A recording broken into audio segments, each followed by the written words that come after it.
ഇന്ത്യയുടെ അതിരുകൾ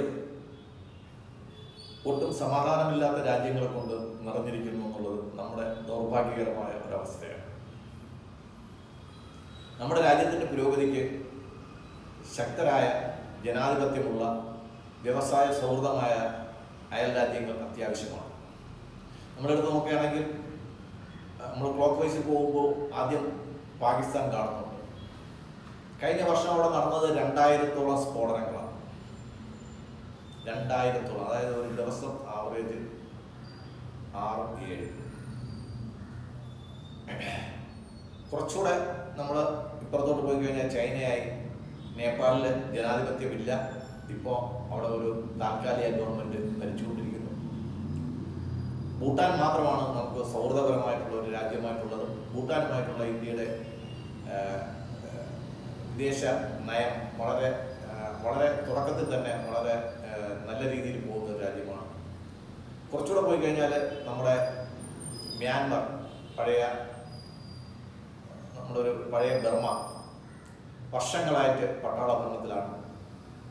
അത് കഴിഞ്ഞാൽ ബംഗ്ലാദേശ്, ചൈന, ശ്രീലങ്ക, ഇവരാരും നമ്മളുമായിട്ട് യോജിച്ചു പോകുന്നവരോ രാജ്യത്തിൻ്റെ ഏതെങ്കിലും മേൽഗതിക്ക് നമുക്ക് ഉതകുന്നവരുമായിട്ട് ആരും തന്നെ ഇല്ല എന്നുള്ളത് വളരെ സങ്കടകരമായ ഒരു കാര്യം. ഇതിൻ്റെ കൂടെ നമ്മുടെ ഏറ്റവും ചൂടുള്ള 2 അയൽക്കാരായിട്ട് വന്നിരിക്കുന്നത് പാകിസ്ഥാൻ, ബംഗ്ലാദേശുമാണ്. പാകിസ്ഥാനിൽ നമുക്കറിയാം 4 പിളരാൻ കാത്തിരിക്കുന്ന ഒരു രാഷ്ട്രമാണ് പാകിസ്ഥാൻ. ഒരറ്റത്തു നിന്ന് അഫ്ഗാൻ അവരുടെ ഷെയർ ചോദിക്കുന്നു, ബലൂച്ചികൾ അവരുടെ ഷെയർ ചോദിക്കുന്നു, പാക് ഒക്കുപ്പൈഡ് കാശ്മീരികൾ അവരുടെ ഷെയർ ചോദിക്കുന്നു, സിന്ധികൾ പ്രത്യേകിച്ച് മാറാൻ വേണ്ടിയിട്ട് കാത്തിരിക്കുന്നു. അതിൻ്റെ കൂടെ ഇന്ത്യയെ ആക്രമിക്കാനുള്ള പാകിസ്ഥാന്റെ ഔത്സുക്യം. ഓപ്പറേഷൻ സിന്ധൂറിലൂടെ നമ്മൾ തകർത്തെറിഞ്ഞു പാകിസ്ഥാൻ എന്ന് പറയുന്ന രാജ്യവും അതിൻ്റെ പ്രതിരോധ സംവിധാനങ്ങളും. പഠിച്ചില്ല, അവർ ജയിച്ചു എന്ന് പറഞ്ഞിട്ട് വിജയ റാലി നടത്തി അവർ ആഘോഷിക്കുകയാണ്. നിങ്ങൾ ഈ ലോകത്ത് ആ ഒരു മറ്റേ വിക്രം വേതാളം പോലെ ഈ വേതാളത്തെ തോളിലേക്ക് നടക്കുന്ന ഒരു രാജ്യത്തിൻ്റെ പ്രധാനമന്ത്രിയുണ്ട്. അദ്ദേഹം തന്നെ പറഞ്ഞു, ഞാൻ ലോകം മുഴുവൻ നടന്ന് ഈ തെണ്ടിയെ കൊണ്ട് ഞാൻ നടന്ന് തെണ്ടി ഞാൻ തെണ്ടിയായി എന്ന് അദ്ദേഹം പറഞ്ഞു. അദ്ദേഹം ഉദ്ദേശിച്ചത് അവിടുത്തെ ഫീൽഡ് മാർഷലിനെയാണ്. ആ തെണ്ടിയെ കൊണ്ട് ഈ തെണ്ടി ലോകം മുഴുവൻ തെണ്ടാൻ നടക്കുന്ന ഒരു കാഴ്ചയാണ് കണ്ടത്.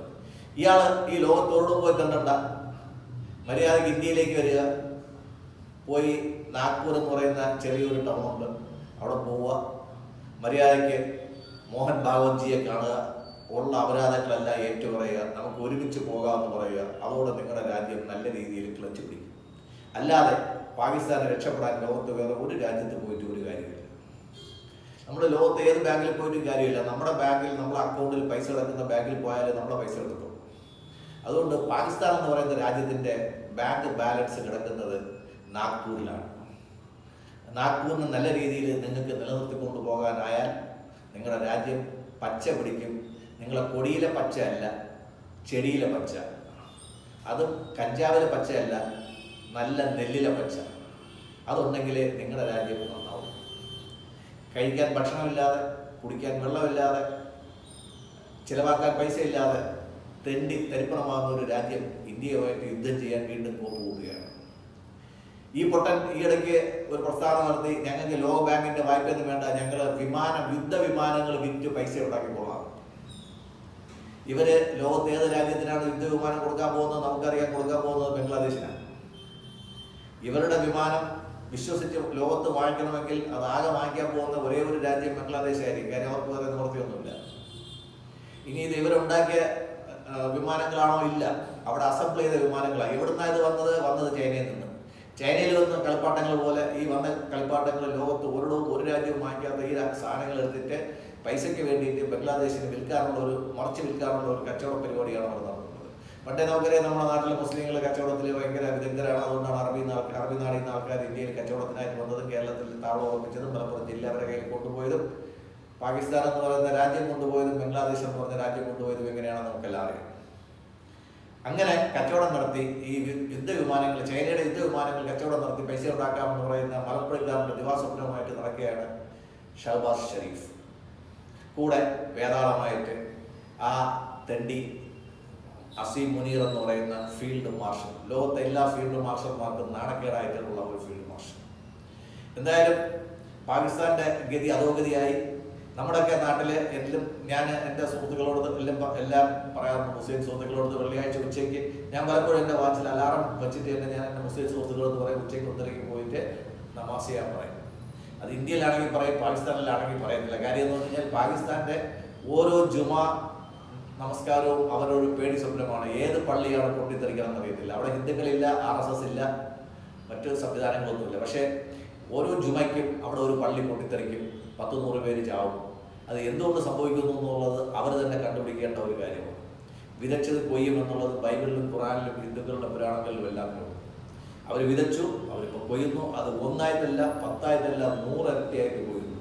പണ്ട് മാസത്തിൽ 1-2 സ്ഫോടനങ്ങൾ കാശ്മീരിൽ നടക്കുമ്പോൾ തന്നെ നമ്മൾ ഞെട്ടുന്നുണ്ടായിരുന്നു. ഇത് വർഷത്തിൽ 2000 പടക്കോളം പൊട്ടുമ്പോഴത്തേക്ക് നമുക്ക് ഒന്നും തോന്നാറില്ല. കാര്യം നമ്മുടെ നാട്ടിൽ ആണ്ടയ്ക്ക് ഒരു ദിവസമാണ് ദീപാവലി, അവിടെ 365 ദിവസം 6 ദീപാവലി വെച്ചിട്ട് നടക്കുകയാണ്. എന്തൊരു ദയനീയമായ ഒരു അവസ്ഥയാണ് ഈ രാജ്യം നേരിടുന്നത്. എന്നിട്ടും ഇന്ത്യയുമായിട്ട് യുദ്ധത്തിന് മുറവിളി കൂട്ടുകയാണ്. നമ്മൾ ചെനാബിൽ പുതിയ ഡാം വരുന്നുണ്ട്, അതോടെ പാകിസ്ഥാനിലേക്കുള്ള വെള്ളം ഒഴുക്ക് പൂർണ്ണമായിട്ടും അവസാനിക്കും. ഇനി നമ്മൾ പടിഞ്ഞാറ് നിന്ന് കിഴക്ക് പോയി കഴിഞ്ഞാൽ നമ്മളെ ബംഗ്ലാദേശ് അവിടെ ഉണ്ട്. ഒരു ഫ്രോഡ് ഉപദേഷ്ടാവ് അവിടെ പ്രധാനമന്ത്രിയുടെ ചുമതലകൾ വഹിക്കുന്നുണ്ട്.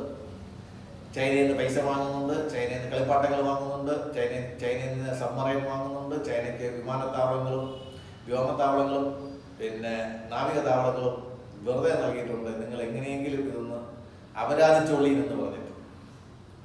എന്നിട്ട് അവരുടെ മറ്റൊരു മലർപ്പൊടിക്കാരൻ്റെ സ്വപ്നമായിട്ട് അദ്ദേഹം ഇതുവരെയും അവിടെ അധികാരം ഏറ്റെടുത്ത് 1 വർഷമായിട്ടും ഏതെങ്കിലും വിദേശ രാജ്യം നേരെ സന്ദർശിച്ചതായിട്ട് അറിയില്ല. ഇന്ത്യ എന്തായാലും സന്ദർശിക്കില്ല എന്ന് നമുക്കറിയാം. എന്തായാലും അവിടെ ഈ 12-ാം തീയതി തെരഞ്ഞെടുപ്പ് നടക്കുകയാണ്. നമ്മൾ പറഞ്ഞു വന്നത് ഈ പോയിന്റിലേക്കാണ്. അവിടെ തെരഞ്ഞെടുപ്പ് നടക്കുകയാണ്. ജനാധിപത്യപരമായിട്ടുള്ള തെരഞ്ഞെടുപ്പിൽ ഏറ്റവും വലിയ പാർട്ടിയെ നിരോധിച്ചുകൊണ്ടുള്ള തെരഞ്ഞെടുപ്പ് നടക്കുന്നു. അത് എന്തൊരു ആഭാസമാണെന്ന് നമുക്ക് മനസ്സിലാക്കാം. ഷെയ്ഖ് ഹസീനയുടെ പാർട്ടിയെ നിരോധിച്ചുകൊണ്ട് ഷെയ്ഖ് ഹസീനയുടെ പാർട്ടിയിലെ കോടിക്കണക്കിന് വരുന്ന അംഗങ്ങൾക്ക് മത്സരിക്കാനുള്ള അവസരം നിഷേധിച്ചുകൊണ്ട് ഒരു ഇലക്ഷൻ നടത്തുകയാണ്. ഇലക്ഷൻ എന്ന് പറയുന്ന ഒരു പ്രതിഭാസം. എന്തായാലും ഇലക്ഷൻ നടക്കുമെന്നും അവിടെ ഒരു ജനാധിപത്യ ഗവൺമെന്റ് അധികാരത്തിൽ വരുമെന്നുള്ള പ്രതീക്ഷ എനിക്കില്ല. ഞാനൊരു പെസിമിസ്റ്റ് ആയതുകൊണ്ടായിരിക്കാം. കാര്യം ആ അധികാരം കൈവിട്ടു പോകാൻ ലോകത്തെ ഈ ഒരു കുറുക്കന് എന്തായാലും താല്പര്യം ഉണ്ടാവില്ല. ആ സമയത്തുണ്ടാകാൻ സാധ്യതയുള്ള ക്രമസമാധാന പ്രശ്നങ്ങൾ വെച്ച് ഇലക്ഷൻ മരവിപ്പിക്കുകയോ അല്ലെങ്കിൽ റിസൾട്ട് മരവിപ്പിക്കുകയോ ചെയ്തിട്ട് ഇദ്ദേഹം വീണ്ടും ഒരു ടൈം കൂടെ തുടരാനാണ് സാധ്യത ഞാൻ കാണുന്നത്. എന്നാൽ ഇനി അവിടെ അധികാരം വന്നു എന്ന് വെച്ച് കഴിഞ്ഞു ഒരു ജനാധിപത്യ ഗവൺമെന്റ് ജനാധിപത്യ രീതിയിൽ തിരഞ്ഞെടുക്കപ്പെട്ടത് അധികാരത്തിൽ വന്നു കഴിഞ്ഞാലും അതൊരു ജനാധിപത്യ ഗവൺമെന്റായിട്ട് അംഗീകരിക്കാൻ പോകുന്നില്ല. കാര്യം ഭൂരിപക്ഷം വരുന്ന ആൾക്കാർ ജനാധിപത്യ പ്രക്രിയയ്ക്ക് വെളിയിലായിരിക്കും. അതുകൊണ്ട് വരും നാളുകൾ പോലും ബംഗ്ലാദേശിലെ അശാന്തിയുടെയും അസമത്വത്തിൻ്റെയും അടിച്ചമർത്തലിൻ്റെയും തേങ്ങിക്കരച്ചിലുകളുടെയും നാളുകളാണ് ബംഗ്ലാദേശിൽ മുന്നിലുള്ളത് എന്നുള്ള കാര്യം നമുക്കറിയാം. എന്തായാലും നമ്മുടെ ഒരു അയൽരാജ്യം എന്നുള്ള രീതിയിൽ ഒരു ജനാധിപത്യ വിശ്വാസം എന്നുള്ള രീതിയിൽ നമ്മൾ അവിടുത്തെ ഗവൺമെൻറ്റിനും ജനങ്ങൾക്കും ശാന്തമായ ഒരു തിരഞ്ഞെടുപ്പും ഫലപ്രഖ്യാപനവും ശാന്തമായ ഒരു അധികാര കൈമാറ്റവും നമ്മൾ പ്രതീക്ഷിക്കുന്നു. അവിടുത്തെ ഒരു പ്രത്യേകത എന്ന് വെച്ച് കഴിഞ്ഞാൽ സൈന്യം ഗവൺമെൻറ്റിനൊപ്പമല്ല. സൈന്യത്തിൻ്റെ വഴിക്കാണ്, ഗവൺമെൻറ് വഴിക്കാണ്. പാകിസ്ഥാനിലെ സൈന്യം ഗവൺമെൻറ്റിൻ്റെ വഴിക്കാണ് എന്ന് മാത്രമല്ല ഗവൺമെൻറ് എപ്പോഴും സൈന്യത്തിൻ്റെ വഴിക്കാണ്. ഞാൻ മുമ്പൊരിക്കൽ പറഞ്ഞതുമാതിരി ലോകത്തിൽ നയതന്ത്ര തലത്തിൽ ഒരു വ്യാഖ്യാനമുണ്ട്. എല്ലാ രാജ്യങ്ങൾക്കും ഒരു പട്ടാളമുണ്ട്.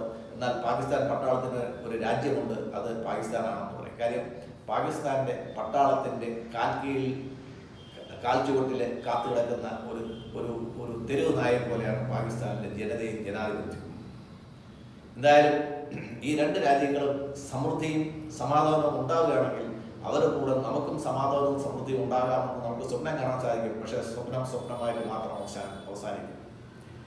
കാര്യം അശാന്തിയിൽ നിന്നും വൈരത്തിൽ നിന്നും വിദ്വേഷത്തിൽ നിന്നും മത തീവ്രവാദത്തിൽ നിന്നും ജനിച്ച രണ്ട് രാഷ്ട്രങ്ങളാണ് പാകിസ്ഥാനും ബംഗ്ലാദേശ്. അതുകൊണ്ട് അവരുടെ ജാതകം മാത്രമല്ല അവരുടെ തലവിധി നേരെ തിരിച്ചാണ്. എന്നും അശാന്തിയും അസമാധാനവും ഭീകരവാദവും മരണവും തേങ്ങിക്കരച്ചിലും പല്ലുകടിയും മാത്രമുള്ള രണ്ട് രാജ്യങ്ങൾ നമ്മുടെ രണ്ട് വശത്ത് ഉണ്ടാകുമ്പോൾ നമ്മൾ എങ്ങനെയാണ് സഹോദരന്മാരെ മുന്നോട്ട് പോകുക? എന്നാൽ കേരളത്തിലോ ഇന്ത്യയിലോ ഉള്ള ഭൂരിപക്ഷം വരുന്ന മുസ്ലിം സമുദായ സംഘടനകൾ, ഭൂരിപക്ഷം മുസ്ലിങ്ങളുള്ള സംഘടനകൾ ഇക്കാര്യത്തെപ്പറ്റി ആലോചിക്കുന്നുണ്ടോ ഇല്ല, സംസാരിക്കുന്നുണ്ടോ ഇല്ല, ഒന്നും ചെയ്യുന്നില്ല. ബംഗ്ലാദേശ് ഇന്ത്യയിലേക്ക് വരത്തില്ല എന്നും ഇന്ത്യയുമായിട്ട് ക്രിക്കറ്റ് കളിക്കില്ല എന്നും പറയുന്നു. പാകിസ്ഥാൻ ഇന്ത്യയുമായിട്ട് ക്രിക്കറ്റ് കളിക്കില്ല എന്ന് പറയുന്നു. സുഹൃത്തുക്കളെ, നമ്മൾ ആലോചിക്കേണ്ടത് ഇന്ത്യയിൽ വെച്ച് ഒരു ക്രിക്കറ്റ് താരത്തിൻ്റെ ഒരു മുടി പോലും ആരും പറിച്ചിട്ടില്ല. അതേസമയം ശ്രീലങ്കൻ ക്രിക്കറ്റർമാരെ പാകിസ്ഥാനിലെത്തിച്ച് ഗുരുതി കൊടുക്കുകയായിരുന്നു എന്നുള്ള കാര്യം ലോകത്തെല്ലാവർക്കും അറിയാവുന്ന കാര്യമാണ്.